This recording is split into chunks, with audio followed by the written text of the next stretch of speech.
జై జనసేన. నిన్న జరిగిన అసెంబ్లీ సమావేశాల్లో అనకాపల్లి నియోజకవర్గం శాసనసభ్యులు, గౌరవనీయులు, సీనియర్ నాయకులు, మా జనసేన పార్టీ అభ్యర్థి ఎమ్మెల్యే గారు శ్రీ కొంతాల రామకృష్ణ గారు వారు మాట్లాడుతున్న మాటల్లో వారు మొట్టమొదటిగా మాట్లాడింది, వారి మాటల్లో మాకు బాగా నచ్చింది. వారు ఎప్పటి నుంచో అదే విషయాన్ని, గతంలో వారు వైఎస్ఆర్ కాంగ్రెస్ పార్టీలో ఉన్నప్పుడు రాజశేఖర రెడ్డి గారి దగ్గర పనిచేసినప్పుడు సృజన స్రవంతి ప్రాజెక్ట్ ఏదైతే ఉందో దాన్ని అప్పటి నుంచి మొన్న మా పార్టీలో, జనసేన పార్టీలో జాయిన్ అయినప్పుడు కూడా వారు చెప్పిన మాటల్లో శ్రీ పవన్ కళ్యాణ్ గారి దగ్గర 2 కమిట్మెంట్లు తీసుకొని నేను పార్టీలో జాయిన్ అయ్యానని ప్రెస్ లో కూడా చెప్పడం జరిగింది. ప్రెస్ మీట్ లో ఒకటి సృజన స్రవంతి, విశాఖపట్నం స్టీల్ ప్లాంట్ ని కాపాడడం. ఈ 2 విషయాల్ని వారు శ్రీ పవన్ కళ్యాణ్ గారి దగ్గర కమిట్మెంట్ తీసుకొని జాయిన్ అయ్యానని చెప్పారు. మళ్ళీ నిన్న కూడా అసెంబ్లీలో సృజన స్రవంతిని ప్రాజెక్ట్ ని విడతల వారీగా ప్రారంభించి ఉత్తరాంధ్రకి న్యాయం చేయాలని, ఆగిపోయిన ప్రాజెక్ట్ ని మళ్ళీ తిరిగి పునరుద్ధరించి న్యాయం చేయాలని వారు కోరినందుకు వారికి ఉత్తరాంధ్ర తరఫున జనసేన పార్టీ సీనియర్ కార్యకర్తగా మేమైతే ధన్యవాదాలు తెలియజేసుకుంటున్నాం. అలాగే వారి ముందు చోడవరం ఎమ్మెల్యే గారు రాజు గారు కూడా సృజన స్రవంతిని ప్రస్తావించడం జరిగింది. సంతోషం. అలాగే కూటమిలో ఉన్నటువంటి గౌరవ ముఖ్యమంత్రి గారు కానీ వారి కుటుంబ సభ్యులు కానీ పొగడ్తలతో అసెంబ్లీ సమావేశాల్లో ముంచెత్తారు. దానికి ప్రజలు మిమ్మల్ని అనుకుంటుంది, మీరు మంత్రి పదవి కోసం అసెంబ్లీలో నారా చంద్రబాబు నాయుడు గారి కుటుంబ సభ్యుల్ని అందరినీ పేరు పేరున వారిని కీర్తించారని అయితే మిమ్మల్ని అయితే అనుకుంటున్నారు. అందులో ఎటువంటి సందేహం లేదు. మీ గౌరవం, మీరు గౌరవ ముఖ్యమంత్రి గారిని మీరు కీర్తించవచ్చు. ఎందుకంటే కూటమిలో ఉన్నారు.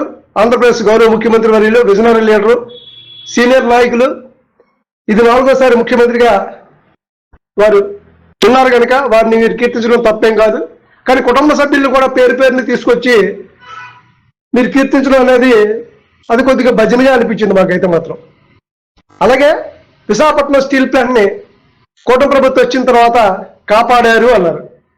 అది వాస్తవమే. ప్యాకేజ్ ఇవ్వడం వరకు వాస్తవం, కాపాడడం ప్రయత్నం కూడా వాస్తవం. కాకపోతే విశాఖపట్నం స్టీల్ ప్లాంట్ ప్రైవేటీకరణ అవ్వలేదు, ఆపేసామని చెప్పడం మాత్రం మీలాంటి సీనియర్ నాయకులు కూడా ఆ మాట మాట్లాడడం మాకు చాలా ఆశ్చర్యం కలిగించింది.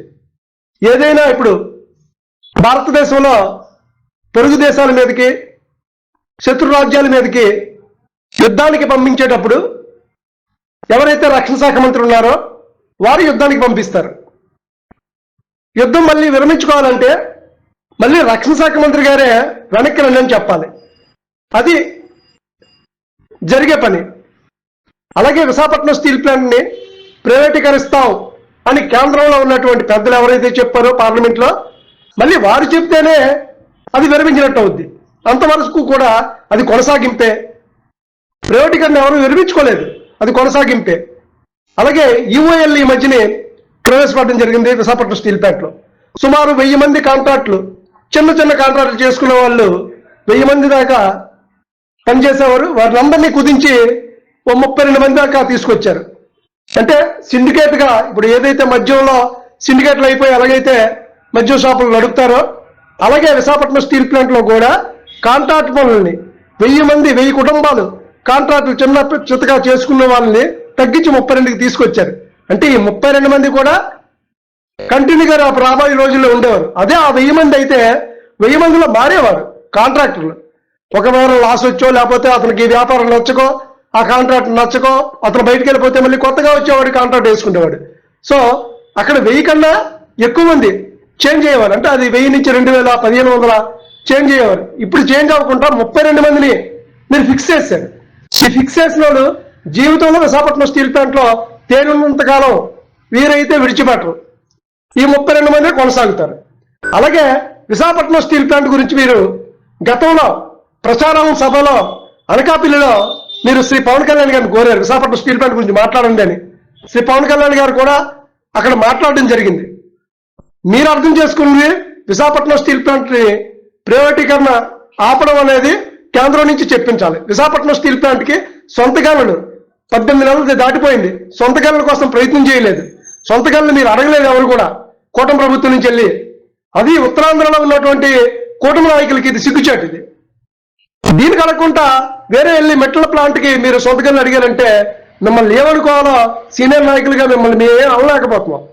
ఎందుకంటే విశాఖపట్నం స్టీల్ ప్లాంట్ ఉద్యోగిగా, democratic steel employees union president గా నేనైతే మిమ్మల్ని అడుగుతా ఉన్నాను. ఒక జన సైనికుడిగా ప్రశ్నించే పార్టీలో ఉన్న నేను మిమ్మల్ని అడుగుతా ఉన్నాను ముందు. ఎందుకంటే అసెంబ్లీలో మీరు మాట్లాడారు కనుక 6,000 మంది పైచిలుక కాంట్రాక్ట్ కార్మికుల్ని ఆంధ్ర వాళ్ళు తొలగించి వేరే రాష్ట్రాల నుంచి 4,500 మందిని కాంట్రాక్ట్ కార్మికులు తీసుకొస్తే మీకు ఎవరికి కనిపించలేదని అడుగుతా ఉన్నాను నేను.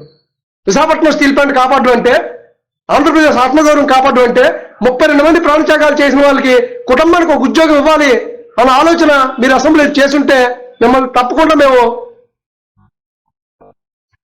గౌరవించుకునేవాళ్ళు. ఎందుకంటే అటువంటి మాట మీ నోటంతా వస్తే కనుక, ఎందుకంటే ప్రాణత్యాగాలు చేశారని ప్రతి ఒక్కరూ చెప్పడం తప్పించి ప్రాణత్యాగాలు చేసిన వాళ్ళకి కుటుంబానికి ఒక ఉద్యోగం, 32 ఉద్యోగాలు పెద్ద ఉద్యోగాలు ఏం కాదు. స్టీల్ ప్లాంట్ లో లక్షలాది మంది బతికారు. 32 మంది ఉద్యోగాలు వారికి కానీ మనం కల్పించినట్టయితే కూటమి ప్రభుత్వానికి కానీ, ఆంధ్రప్రదేశ్ లో ఉన్నటువంటి ఉత్తరాంధ్రలో ఉన్నటువంటి కూటమి నాయకులకు కానీ, మన జనసేన పార్టీ గౌరవ అధ్యక్షులు శ్రీ కొణిదెల పవన్ కళ్యాణ్ గారికి కానీ మంచి పేరు తీసుకొస్తుందని అయితే మేమైతే చెప్తా ఉన్నాం. అలాగే విశాఖపట్నం స్టీల్ ప్లాంట్ లో నిర్వాసితులుగా మిగిలిపోయిన సుమారు 9,000 మంది కాంట్రాక్ట్ నిర్వాసితులు ఉన్నారు. ఆ నిర్వాసితులకు శాశ్వతోపాధి ఏది? వారు రేపు పొద్దున్నే భూమి మీదకి వస్తారు, ఏరువాక కార్యక్రమం చేస్తారు. అది మనకు సిగ్గుచేటు కాదా? వారి గురించి ఎవరన్నా మాట్లాడుతున్నారా? అన్నీ తెలిసి కూడా మీరు ఎవరు మాట్లాడడం లేదు. విశాఖపట్నం స్టీల్ ప్లాంట్ ఎంప్లాయీస్ కి జీతాలు ఇవ్వండి అంటే నష్టాల్లో ఉందంటారు. మరి ఆంధ్రప్రదేశ్ లాభాల్లో ఉందా? అందరూ జీతాలు తీసుకుంటున్నారు కదా. విశాఖపట్నం స్టీల్ ప్లాంట్ లో ఉద్యోగులకి భద్రత, ఎందుకంటే ఏదైనా స్పేర్ పార్ట్ కావాలన్నా, ఏదైనా మాట్లాడినా అధికారులు హెచ్ఓడీలు కూడా పై అధికారులు మాట్లాడితే వెంటనే సస్పెండ్ చేసి రిమూవ్ ఇస్తున్నారు. ఇవన్నీ జరుగుతున్నా మీకు తెలిసి సుమారు 6,000 పైచిలకు కాంట్రాక్ట్ కార్మికులు తొలగించినా మీకు ఎవరికి కనిపించడం లేదా? మీరు ఈ రాష్ట్రంలోనే ఉన్నారా అని మాకు సందేహం కలుగుతా ఉంది. అంచేత విశాఖపట్నం స్టీల్ ప్లాంట్కి సంబంధించి ప్రైవేటీకరణ ఆగిపోయింది అని అంటే కేంద్రం నుంచి చెప్పించినాడు ప్రైవేటీకరణ ఆగినట్టు. విశాఖపట్నం సొంత గదులు తీసుకొచ్చినట్టు మీరు ప్రయత్నం చేయండి, కనీసం మీరు ప్రయత్నం కూడా చేయడం లేదు. కానీ విశాఖపట్నం స్టీల్ ప్లాంట్కి మేము మేలు చేసామన్నారు. నిజమే, ప్యాకేజ్ ఇచ్చి మేలు చేస్తే తప్పేం కాదు. అది ప్యాకేజ్ ఇవ్వకపోతే కాయల పరిశ్రమలోకి వెళ్ళిపోద్ది, డిపాజిటర్ అయిపోతారు బ్యాంకులకి.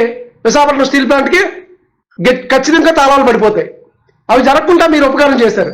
అలాగే విశాఖపట్నం స్టీల్ ప్లాంట్ సొంత గదులు తేవాలని, కాంట్రాక్ట్ కార్మికులు తొలగించిన వాళ్ళు తిరిగి తీసుకోవాలని, ఈ ఏదైతే సుమారు 12 నెలల నుంచి వారిని తొలగించబడ్డారో వారందరికీ న్యాయం చేయాలి. వారి పాత బకాయి జీతాలని తిరిగి ఇవ్వాలి వాళ్ళకి. అలాగే నిర్వాసితులుగా ఉన్నటువంటి సుమారు 9,000 మందికి శాశ్వత ఉపాధి చూపించాలి, లేదా తిరిగి వారి భూములు వారికి ఇవ్వాలి. వాళ్ళు చేస్తున్న డిమాండ్ ఇది. అంచేత 40 సంవత్సరాలు అయినా ఇంకా ఉద్యోగం రాలేదంటే ఇంకెప్పుడు వస్తుంది వాళ్ళకి ఉద్యోగం? రా మెటీరియల్ లేదు, ఇవన్నీ తెలుసు. నెమ్మదిగా చేస్తా ఉన్నారు. నెమ్మదిగా చేసే బదులు ఈ విశాఖపట్నం స్టీల్ ప్లాంట్ మీరు లాభాల్లోకి ఎలా వచ్చింది అసలు? విశాఖపట్నం స్టీల్ ప్లాంట్ సుమారు 20,000 ఎంప్లాయీస్ ఉన్నదాన్ని ఇవాళ 9,500 దాకా తీసుకొచ్చారు. మరి లాభాల్లో రావడానికి ఎలా వచ్చింది లాభాలు అంటే 11,000 చిల్లరి ఎంప్లాయీస్కి ఇచ్చినటువంటి జీతాలు తగ్గడంతో లాభాల్లోకి వచ్చింది.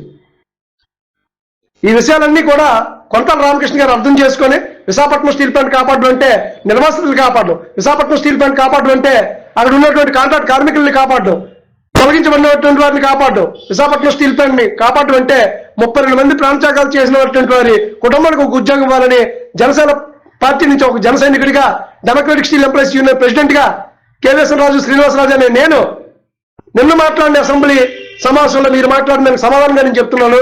జై జనసేన. మరిన్ని విశాఖ ఉక్కు RNL వార్తల కోసం మన వైజాగ్ స్టీల్ ఫ్యామిలీ యూట్యూబ్ ఛానల్లో సబ్స్క్రైబ్ అవ్వండి.